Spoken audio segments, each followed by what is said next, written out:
Отныне вы муж и жена. Здесь все собрались, чтобы вас с этим поздравить. От радости бьются сердца. Но чтобы все в жизни у вас получалось, должны мы вас испытать. Пред вами преграда. И пусть она будет последней на вашем пути. Теперь вы едины, и эту преграду вам нужно, сплотившись, пройти. Итак, быстренько соображаем, уважаемый жених, как нам нужно, сплотившись. Да, конечно, на одну нет. Самая главная задача, что на двух ногах вы должны пройти эту преграду. И двумя ручками на вас двоих, у вас по 4, да, получается, но сейчас у вас должно быть 2 ножки и 2 ручки, чтобы пройти вот эту преграду.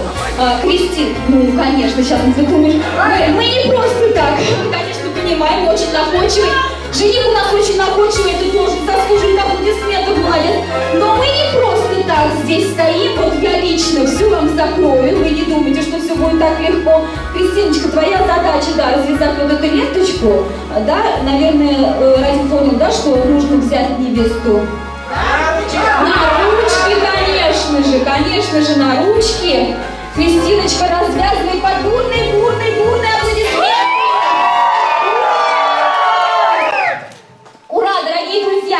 Наши молодожены просто с легкостью справились с этой первой задачей, с этой первой сложностью в их жизни. И мы думаем, что это будет самое тяжелое, что вам предстоит в жизни пройти. Пусть это будет так. Итак, дорогие молодожены, преграду вы с легкостью прошли, но в жизни есть еще пути.